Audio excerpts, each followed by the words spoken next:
Warangal corporation పరిధిలో renewal కాకుండా 4 బార్లు మిగిలిపోయి ఉన్నాయి. అంటే గతంలో ఉన్న బార్లను వాళ్ళు నడుపుకోలేక వదిలేశారు ఫీజు కట్టకుండా. సో ఆ బార్ల స్థానంలో కొత్తగా మళ్ళీ 2వ తారీఖు నాడు, ఈ నెల 2వ తారీఖు నాడు నోటిఫికేషన్ వేయడం జరిగింది కొత్తగా అలాట్ చేయడం కోసం. సో 2వ తారీఖు నుంచి మన 26వ తారీఖు వరకు వాళ్ళకి టైం ఇవ్వడం జరిగింది అప్లికేషన్ చేసుకోవడానికి.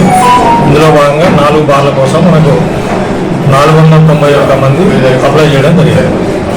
సో ఆ 491 మంది నుంచి మనం 4గురిని ఈరోజు కలెక్టర్ గారి సమక్షంలో డ్రా తీసి సెలెక్ట్ చేయడం జరిగింది.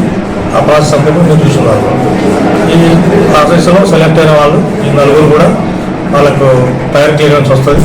వచ్చిన తర్వాత వాళ్ళు 90 డేస్లో బార్ ఎస్టాబ్లిష్ చేసుకోవాలి. దానికి ఆ బార్ ఎస్టాబ్లిష్ సంబంధించిన కండిషన్స్ ఉంటాయి. ఆ కండిషన్స్ ఫాలో అవుతూ ఎస్టాబ్లిష్ చేసుకోవాలి. అప్పుడు వాళ్ళకి లైసెన్స్ వస్తుంది. వరంగల్ కార్పొరేషన్ ఎక్కడ ఉంటుంది? వరంగల్ పరిధిలో మనకు 6 నెలలు రూమ్స్ ఇచ్చినాం. అఫీషియల్ పర్మిట్ రూమ్స్ ఉన్నాయి. ఆ పర్మిట్ రూమ్స్లో వాళ్ళు తాగుతారు. ఇది బార్ వేరు పర్మిట్ దాన్ని మందులు కానీ అది వాళ్ళకి ఇంకా వాళ్ళకు మరి ఫుల్ బాటిల్ ఇచ్చేది. వాళ్ళకు 90 ml 180 ml కూడా ఇచ్చినాం. కలెక్టర్